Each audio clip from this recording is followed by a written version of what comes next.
especially for guys who are very logical and very analytical and very serious-minded. They have a serious-minded attitude towards life. And you've got 4 or 5 layers of mental filters for every sentence that you speak from your mouth to make sure that it doesn't upset someone or that it's not embarrassing or weird or you're not going to get judged for it. We need to make you more emotional and more spontaneous. You cannot be humorous from an anxious place. But you walk in there with this kind of attitude like you're James Bond, like you're this cool, suave, sophisticated, untouchable, like very masculine kind of dude, and you have no smile on your face, you're kind of robotic. Imagine your body being all loose, like a monkey. Imagine a big grin on your face. Imagine weird facial expressions. Imagine looking silly. Imagine people looking at you and thinking that you're a total goofball clown. Get comfortable with that image, right? Because that involves you being judged. So she tells me, "You're just treating me like a little slut." And I said, "Yeah, pretty much," with a little cheeky smile on my face. And her jaw just like, her jaw just drops. Like, it's shocking, right? Because it's pretty blunt. It's shocking, but it's also hilarious. So then she starts laughing about it, and we both start laughing about it. It's just funny. It also kind of diffuses the situation. So that's one example of breaking expectations. And so she tells me something like, "Well, so if a bear attacked me, then you would come in there and rescue me." And I say, "Fuck no, I'm not gonna come save you. A bear? Are you kidding me? Bears are dangerous wild beasts. I'll let the bear work on you and I'll just run away." You do not just say that. Like, that's what she's thinking in her mind. But then she starts laughing, and we both start laughing because it's so hilarious. What could I say in this situation to make it funny? Exercise number 1. I call it random sentence strings. So here's what you do. For 10 minutes straight, you set a timer.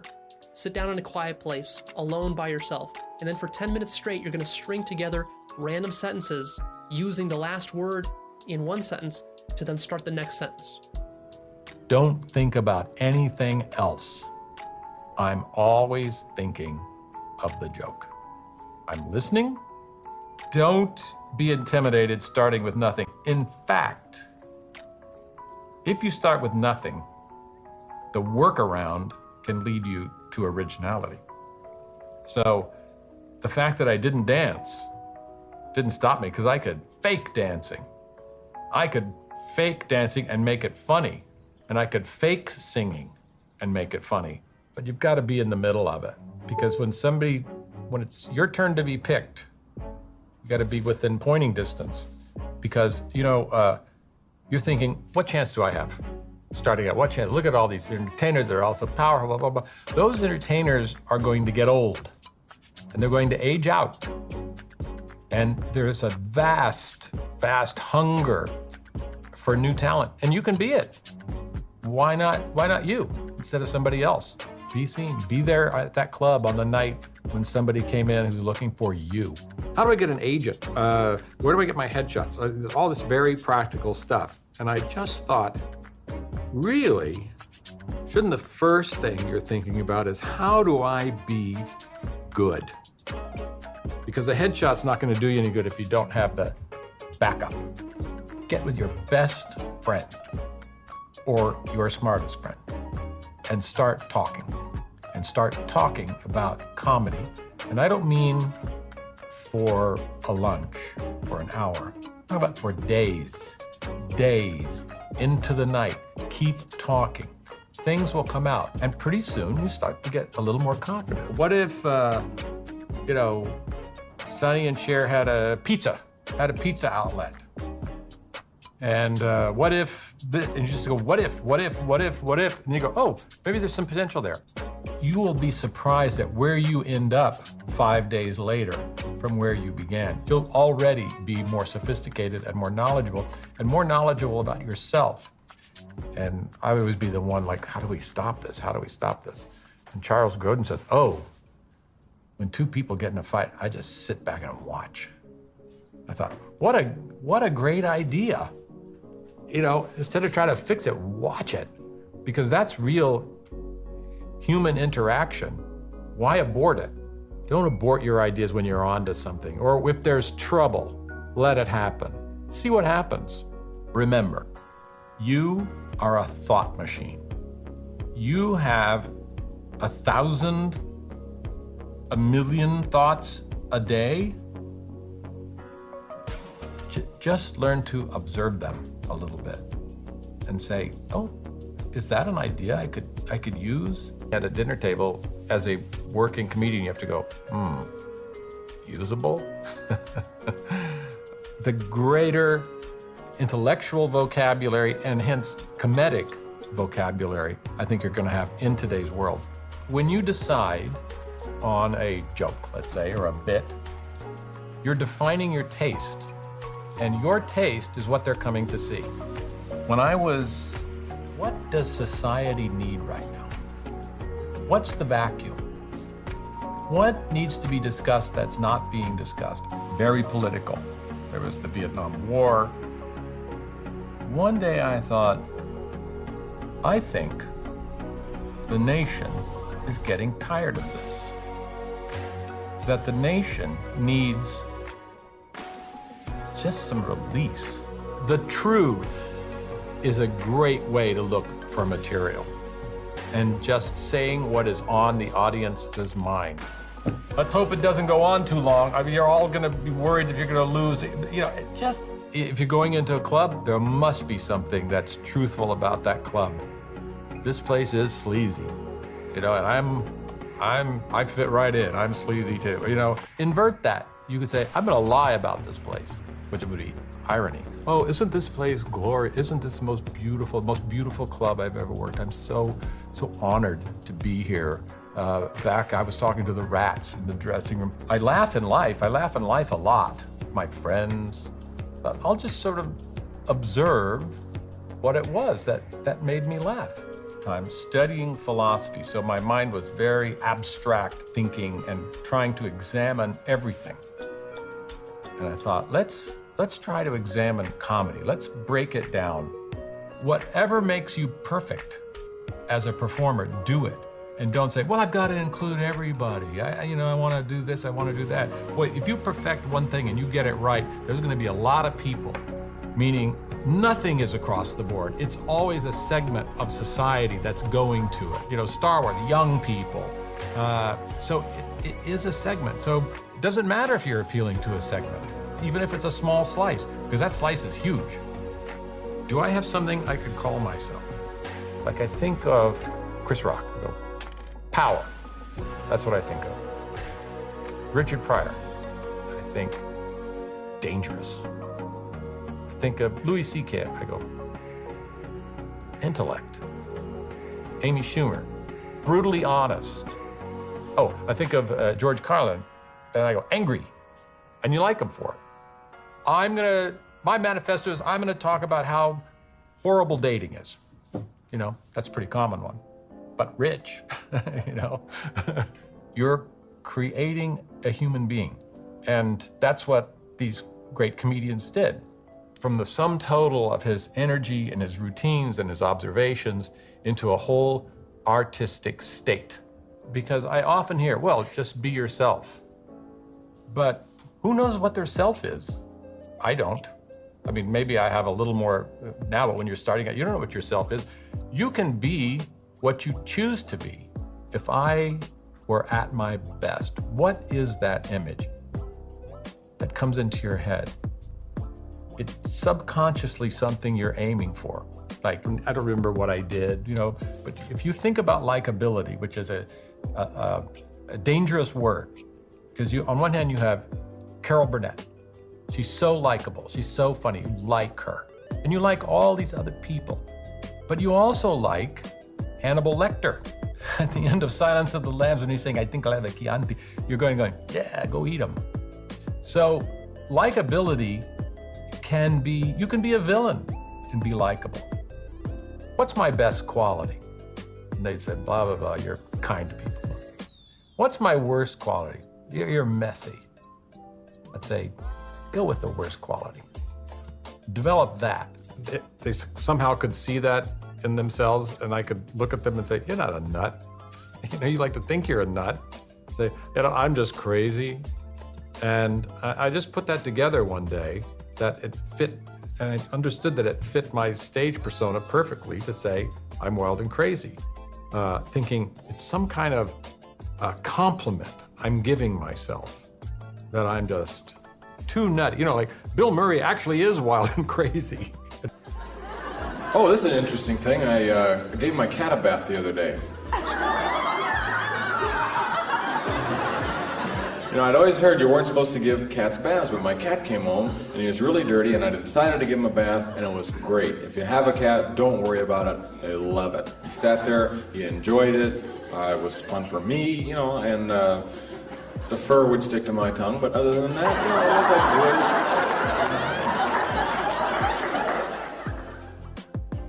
I used to do drugs.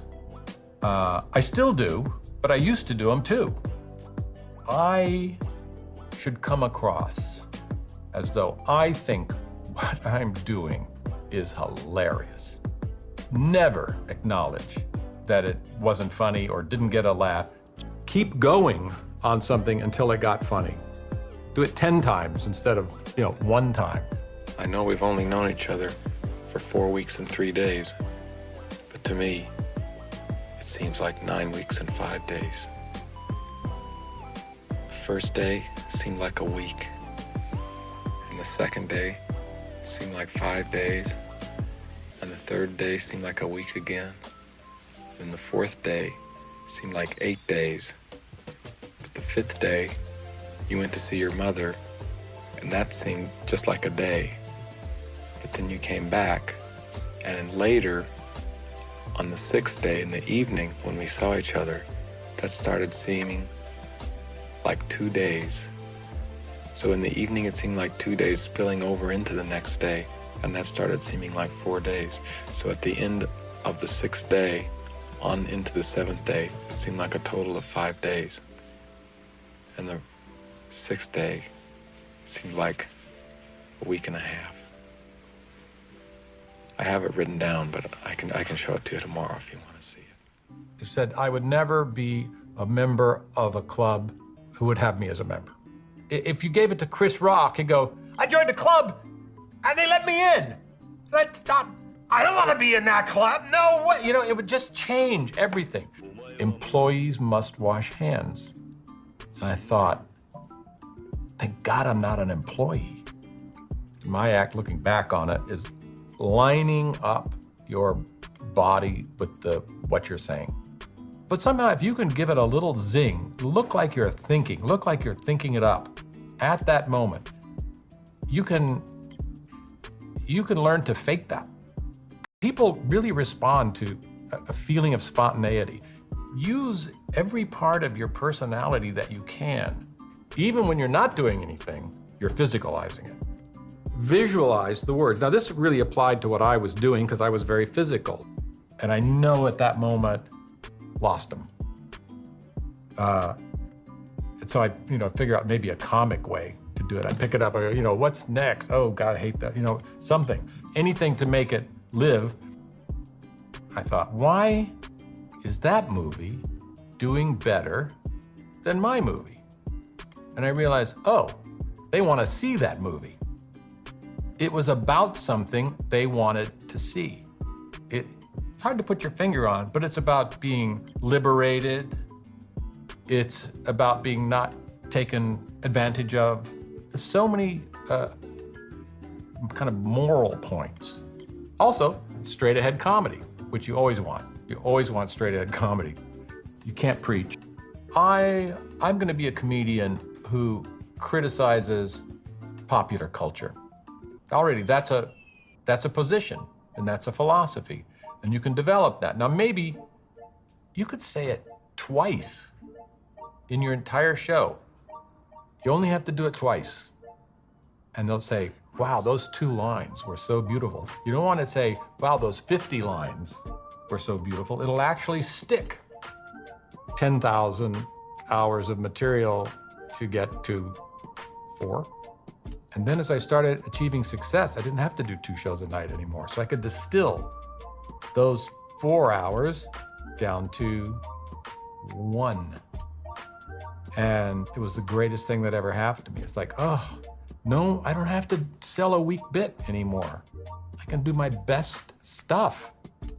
Go with your best stuff. Always go with your best stuff. One night we were going to play on the Letterman show, playing Lonesome Road Blues. What do you think? He says, I always think you should go with your best. That's why I'm into the intellectual kind of thing, okay? Say it with me. That's why I'm into the intellectual kind of thing. See, it's important to study philosophy. It sounds like a meaningless thing, but you learn the important questions of life, the important ethical questions. Is it okay to yell movie in a crowded firehouse?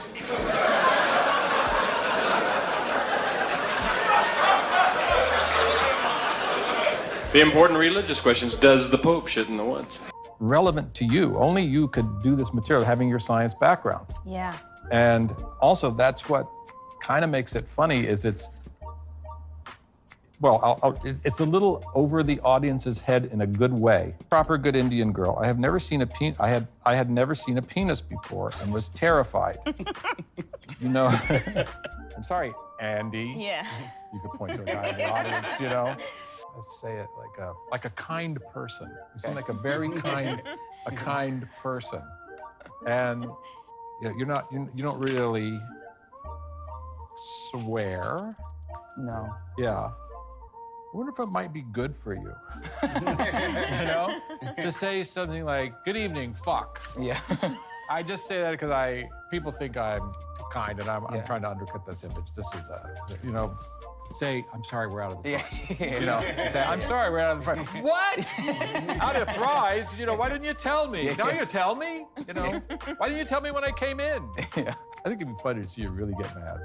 Yeah. You know, and if you don't really have one, you can walk around the stage and pretend like you're thinking up a new bit. Oh, I remember what I want to talk about. You know, that kind of thing. You know. You've seen a lot of comedians here tonight. Some really good, some, nice, okay. But there's a difference between them and me. Them, you might want to see again sometime. And it just set off his show in such the right way, iconoclast. You could even say, I'm not going to ask you how you are because I don't care. Yeah. You know? Yeah. More applause, more. That's funny. Is that the right attitude for it? Yeah. So that's good. Now, the next thing you say, yeah, let's break everything. Fuck it. And I'm the last guy. Isn't that great? Oh, that's a lot of fake energy I just gave. I learned something about myself today. I smoke a lot of weed. Trimming it down from the elements that really speak rather than just in between, interstitial, kind of schmoozing. Your goal is not to have the audience go, it's to have them go, oh my God, that's fantastic. That's your goal. Working backwards, you start thinking, how can I get to that? One thing I think is to do callbacks. Mm-hmm. You know, just lay in something early on that you can refer to. It makes the show have a shape to it. It makes it like an invisible weave. But I see a lot of comics who do a show and then they just stop and walk off. You know, say goodnight and, say, I've really enjoyed you. I haven't enjoyed you, but I've enjoyed this. And, it's, I'm going to go home tonight and I'm going to just lie in bed and think of this show and the odors and, wrap it up. Make them give you a nice applause. Good night, everybody. Non-PC person, you're going to learn very quickly how far you can go. So I'd just be very careful there. If you're going to test it, make sure you test it privately so it doesn't stick with you. And today, something can stick with you forever.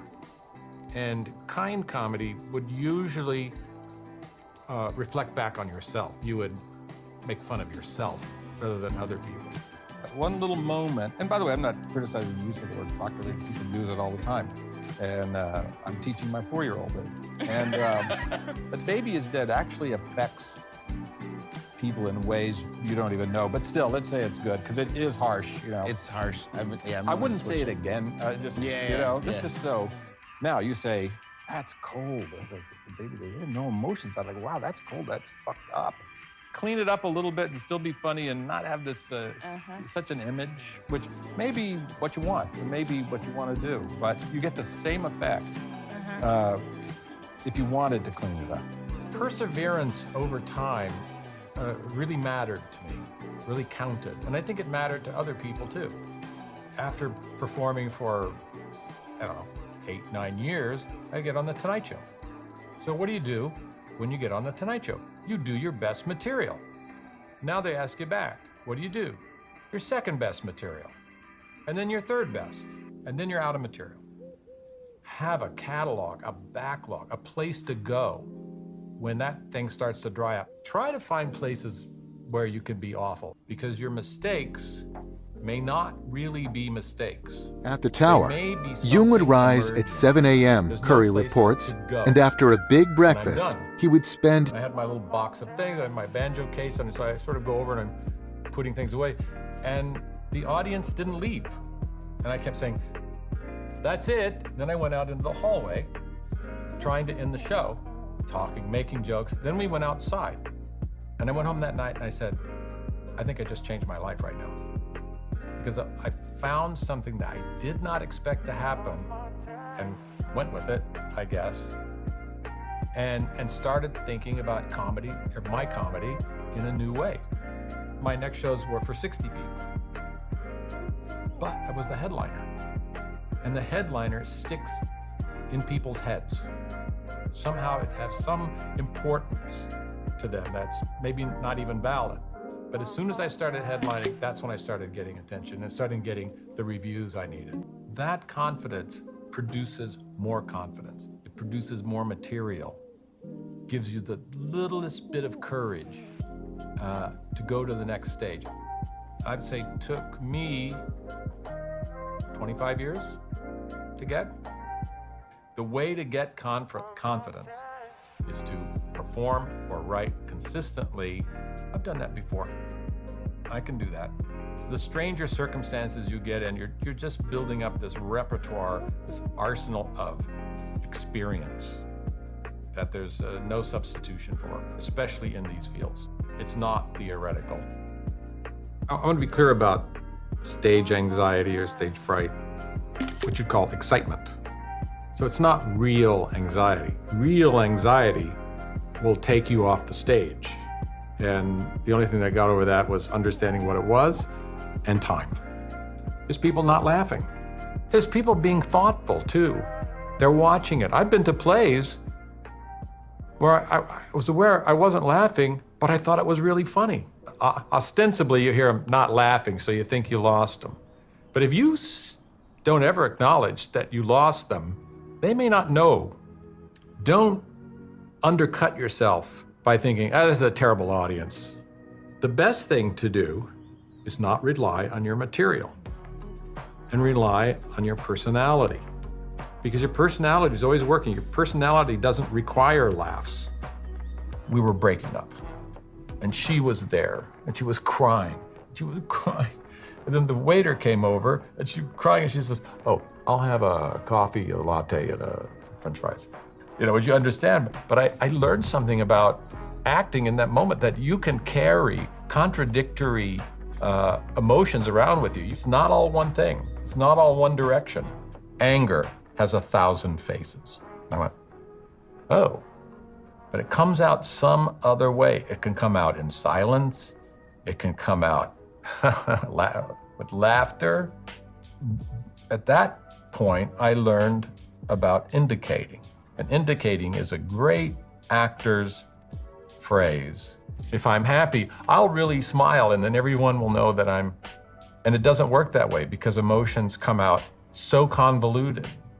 And it makes it actually less interesting when you're right on it.